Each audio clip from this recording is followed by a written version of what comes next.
เสมอเองกับสาวน้อยก็มาถ่ายคลิปสาวโสดเนาะโดยสบายดีเด้อ สบายดี โดยสบายดีเนาะก่อนอื่นทางเสมอสิขออนุญาตถามชื่อเพิ่นก่อนเนาะชื่อว่าจังไดเอ่ย ชื่อขวัญชื่อขวัญอายุจักปี 37โอ้37 ปีห้องเอื้อยสาวน้อยเอ โดย สาวขวัญ ห้องแล้ว บ่แล้วเหาะ เอาเป็นเอื้อย เอื้ เอา อยดี เนาะ กว่าเลยเนาะ น่าจะดีกว่า แม่น โดย อายุ37 ปียังเกี่ยวเนาะ แม่น เออ โดย 37 ปียังแก้วอยากสิถามว่าทางเอ่ยควันนี่ที่ผ่านมาเคยสร้างครอบครัวปะ เคย เคยสร้างครอบครัวแต่ว่าปัจจุบันนี้โสดบ่ โสด โอ้เลิกลากันแต่โดนละเบย โดนแล้วแต่ลูกยังน้อย โอ้ลูกเอ้ยจักคนลูกเอ้ย ลูกคนเดียว โอ้ลูกผู้เดียวผู้หญิงคือผู้ชาย ผู้หญิง โอ้ลูกสาว โดน ใหญ่แล้วบ่ตอนนี้ ใหญ่แล้ว17 ปีแหละ โอ้ทุแต่ว่าเลิกลากันกับพ่อของลูกนี่หลายส่ำใด เลิกตั้งแต่ลูกกำลังออกจากไพ่พุ่น อู้ตั้งแต่ออกจากกรรม แม่แล้ว ป้า แต่ว่ายังบ่ฮอดเดือนแม่นบ่ โอ้ ยังบ่หมด เนาะ โอ้จนลูก17 ปี โดน หลังจากเลิกกับพ่อของลูก17 ปีนี่เอ้ยเคยสร้างครอบครัวบ่ แบบว่าเคยตะขบซื่อๆมีแต่เขามาตัว เคยคบ แต่บ่เคยได้แบบว่าแต่งงานกันเนาะ บ่แต่อยากแต่งได้หาให้นั่น โอ้ย พ บ่ ร้อม ยาก แล้วแม่นบ่ พร้อมแล้ว น่าสิพร้อมอยู่ว่าอยู่หลายชั้นนี่แล้วเอ้ยเนาะ อืม ถ้าว่ามีทาง FC ของสาวเมยหรือว่าสาวลาน้อยเนาะสนใจทางเอ้ยเพิ่นก็สามารถทักมาได้เนาะก็คือว่าทางเอ้ยคอนนี่เพิ่นเป็นผู้สาวโสดแม่ห้างลูกหนึงลูกเพิ่นก็คือสิใหญ่แล้วแหละเนาะ ใช่แล้ว ลูกไปไสตอนนี้เอ้ย ลูกเฮ็ดงานอยู่เฮ็ดเวียกได้แล้ว โอ้ เฮ็ดโรงงานดีคอนลูกสาว หาเงินเลี้ยงแม่แล้วเนาะ โอ้ คือทางเอ้ยขอนนี่พร้อมสร้างครอบครัวครั้งแน่เนาะ พร้อมแล้ว และเอ้ยขอนนี่อยากได้ผู้บ่าวทางใด ทางใดก็ได้ถ้าจริงจัง อืม ใจ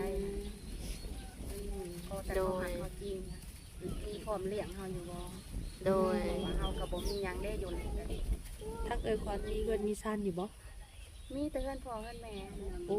ตอนนี้คือเลี้ยงพ่อเลี้ยงแม่ แม่แล้ว โอ้ก็คือว่าเพิ่นอาศัยอยู่น้ำพ่อน้ำแม่เนาะ โดย ถ้าว่าหนุ่มคนใดสนใจก็ทักมาได้เพราะว่าทางเอ้ยคอนเพิ่นนี่เพิ่นเป็นผู้สาวโสดรุ่นใหญ่เพิ่นอาจสิแบบว่าความหมายคือถ้าว่าพ่อคนที่ว่าใส่หรือว่าคนที่จริงใจก็คือสิพร้อมแบบสร้างครอบครัวเลยเนาะเอ้ยเนาะ โดย อืมถ้าว่าในการที่สร้างครอบครัวถ้าว่าฝ่ายชายเพิ่นบ่มาลาวได้หรือว่ามาอยู่กับเขาได้ แต่ว่าอยากให้เจ้านี่ไปอยู่นำเพิ่นนี่ได้อยู่บ่ ได้ โอ้ก็คือบ่ได้ตำหนิเนาะ บ่ อายุหลายส่ำใดเอาเจ้ามัก บ่กฎเกณฑ์อันเฒ่าปานใดก็ได้ แต่พร้อมสิเลี้ยงเฮา โอ้เอาง่ายๆคือบ่ได้จำกัดเลย อายุส่ำใดก็ได้ โดย ขอแต่เพิ่น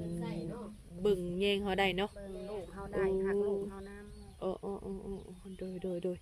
ก็คือเว้าเลยเนาะว่าทุกคนนี่ผัวาอยากได้คนที่แบบว่าพึ่งพาได้เนาะเออแลตั้งเอ่ยเคยไปหาเงินอยู่บ่ เพื่อนนี่เมื่อก่อนเคยไปหาเงินไปอยู่ไทยหาก็มาส่วงโควิดนี่ โอ้มาช่วงโควิดนี่ โดย โอ้แต่บ่ได้ไปเลย โดยไม่ได้ไป คิดจะไปอยู่บ่ดิ คิดอยากไปอยู่ เดี๋ยวบัตรของเอื้อยได้มีบ่โอ้มีอยู่เนาะ โดย บ่ยากสารน้อย สมมุติว่าทาง FC เจ้าเห็นเนาะอยาก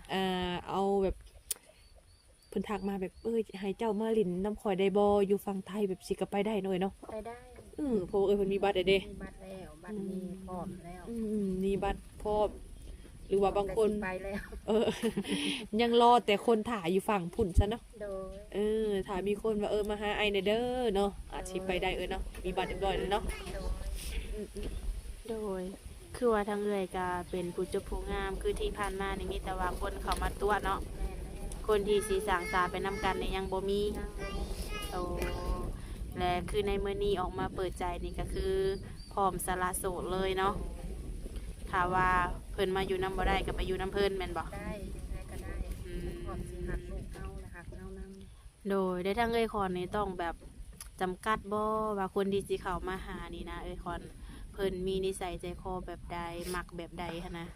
มักนิสัยดีแล้วก็หักเฮาและหักลูกเฮานำ อืมอ่าหับในสิ่งที่เฮาเป็นให้ได้เนาะ หักที่แบบว่าเฮาเป็นเฮาบ่ได้มีเฮาบ่ได้ร่ำเฮารวยเฮาจนนี่นะ อื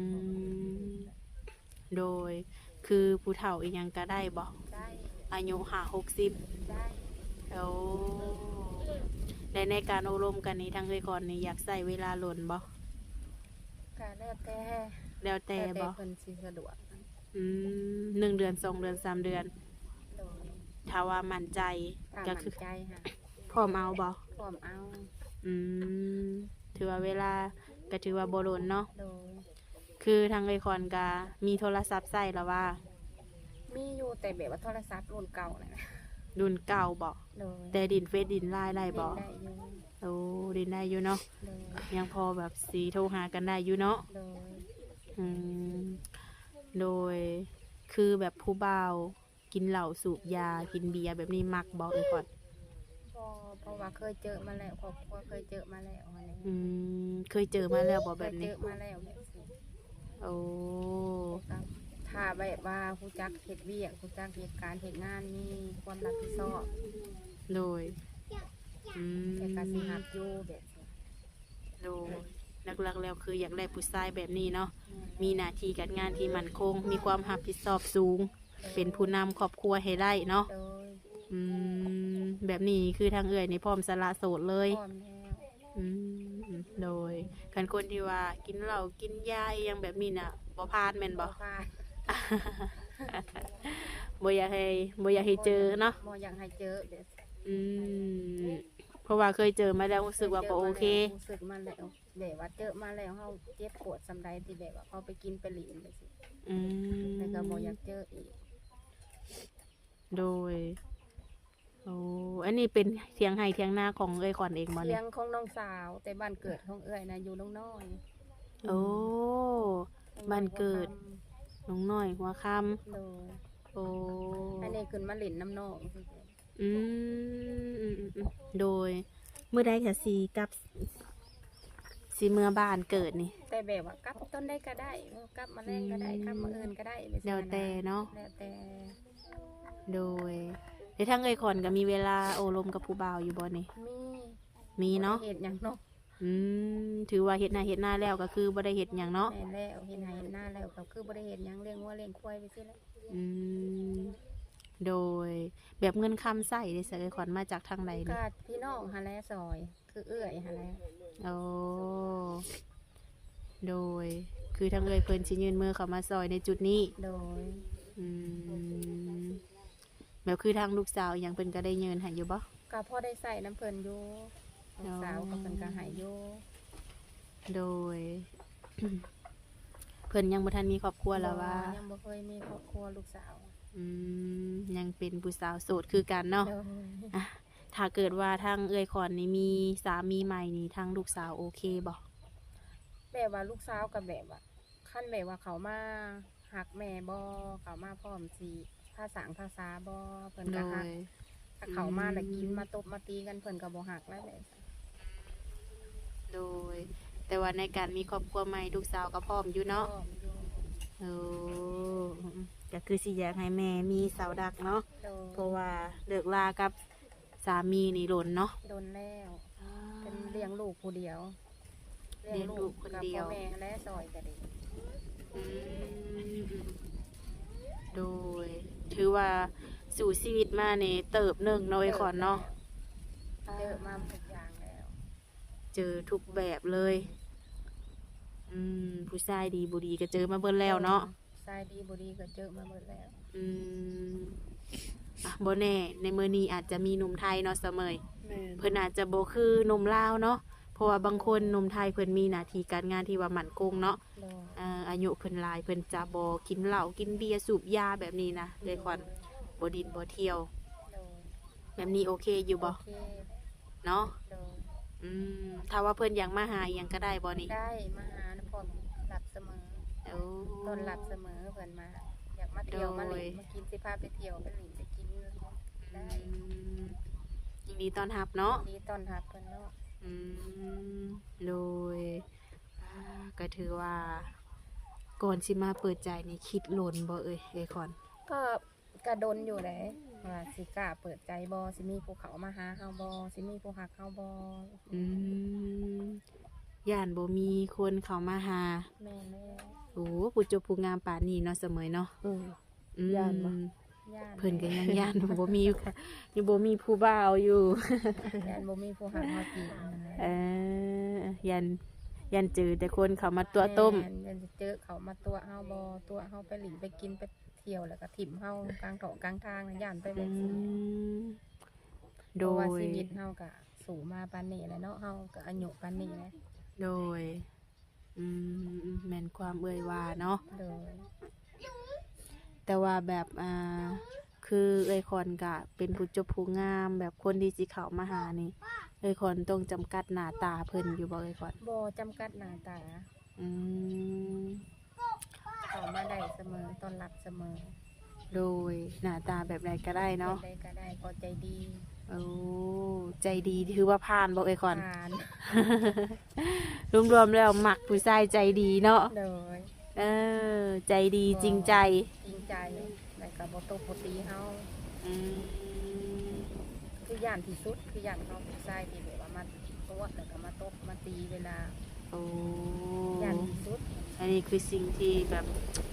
ย่านเนาะ ย่าน โดยถ้าเกิด เคยเห็นเขามาแล้วในครอบครัวเขาเคยเห็นแล้วเขาก็ย่าน โดย โดยเอ้ยคอน ถ้าว่าเอ้ยคอนมีสามีอีกเทื่อหนึงนี่สิจัดงานแต่งอยู่บ่เอ่ย แล้วแต่เพิ่นมักเฮ็ดบ่ได้ก็ได้ อืมตามใจภายซ้าย โดย แบบค่าสินสอดของเอ้ยคอนในสายสีเอิญแพงบ่ ก็แล้วแต่แบบว่าฐานะเฮาฐานะเพิ่น อื พร้อ ม มไปเฮ็ดแบบใดก็ได้เบิด โดย สมมาพาควรเนาะเอ้ยคอนเนาะ อืมขึ้นอยู่กับคนสองคนคุยกันเนาะ โดย คือทางเอื้อยกับทางเพิ่นว่าสิเอาแบบใดสิจัดงานแต่งบ่หรือว่าสิมีแค่งานหมั่นหมายไว้และมอบเงินสินสอดให้ทางพ่อทางแม่เนาะ โดย อันนี้ก็แล้วแต่ทางฝ่ายชายเนาะแต่ทางแบบทางพ่อแม่เอ้ยขอนนี่ก็ยังคบเบิ่นแล้วว่า พ่อแม่นี่ตายไปเบิดแล้วยังแต่พี่น้อง โอ้พ่อแม่นี่เสียเบิ่นแล้วเนาะ แล้ว ยังแต่พี่น้อง แม่ยังแต่เป็นเอื้อยเล็กน้อง โอ้เอ้ยขอนมีเอ้ยจักคน มีเอื้อยอยู่ 3 คนมีน้อง4 คน ป้าเตอทั้งเบิด8 คนบ่ โดย ป้าพี่น้องเอ้ยขอนคือหลายแท้ หลายแต่เขาก็มีครอบครัวไผมันน่ะนะ มีเบิดแล้วเนาะ มีเบิดแล้ว โอ้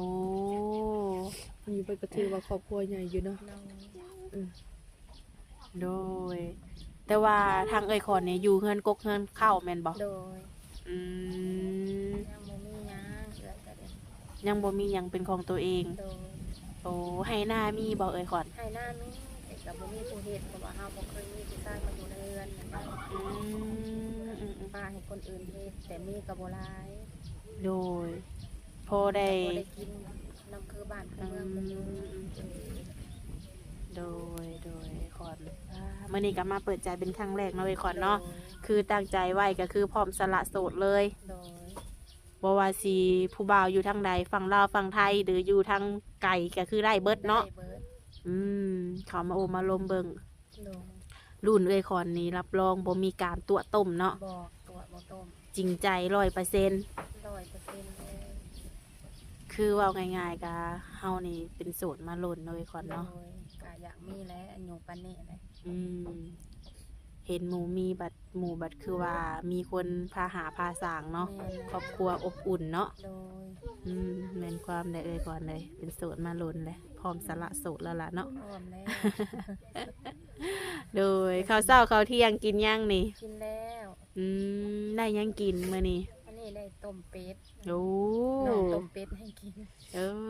มาหาน้องสาว โดยา ต้มเป็ดให้กินเลย โดย อืมโดย แบบผู้บ่าวแถวบ้านนะบ่ได้มักบ่เอ่ยก่อน โอ้บ่มักแต่แบบวันนี้ แต่เขามีแต่หลินมีแต่กินซื่อๆบ่ โอ้ มักและมักคนอายุหลายกว่าเฮาแบบว่าเฮาก็อายุหลายแล้วแต่เฮาอยากได้หลายกว่าหัน 36 40ซะเนาะ โดย 40ขึ้นเมื่อเนาะไอ้คอนเนาะ โดย40บ่50บ่60บ่เอ้ยรับได้ โอ้โดย แต่ว่าผู้บ่าวแถวบ้านนี่เพิ่นมักดินมักกินมักเที่ยว แม่นมักหลินมักกินมักเที่ยวมักหลินมักบ่หักเฮาจริง ก็เลยรู้สึกว่าบ่มัก บ่มักคนที่แบบว่า กินเหล้าเมาบ่ทะเลาะครอบครัวบ่มัก โดยโอ้แบบนี้นี่คือผู้ชายแบบนี้นี่เขาเอาเนาะสิไปก่อนเนาะอ่ะมื้อนี้ก็ถือว่าทางเฮามาหาเป็นครั้งแรกเนาะเสมอเนาะแบบทางติดต่อเอื้อยนี่สิแจกในคลิปเลยบ่เอื้อย แจกไปเลยก็ได้ อ๋อ อ่ะ โเค ดีไซน์เอื้อยโซขึ้นมาเบิ่งดูเฟซหรือไลน์ โทรศัพท์ประสานแบบอยู่เฮือ มีแต่ว่าเฮาสิเอาขึ้นในส่งซะเนาะ เออ หลังจากอบรมกันเรียบร้อยเนาะ แม่น สีแจกให้ทางส่งเลยเผื่อว่าหนุ่มๆคนใดที่ว่าเพิ่นสนใจเพิ่นก็สีได้ทักมาเนาะเอ้ยมีไลน์อยู่บ่ ไล่นะ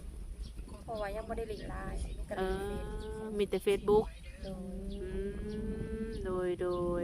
โอเคซะเนาะเอ้ยเนาะจังใดก็ไว้พบพอกันในคลิปหน้าเนาะเอ้ยเนาะให้สมฮักสมหวังเนาะโดยสบายดีเด้อเด้อ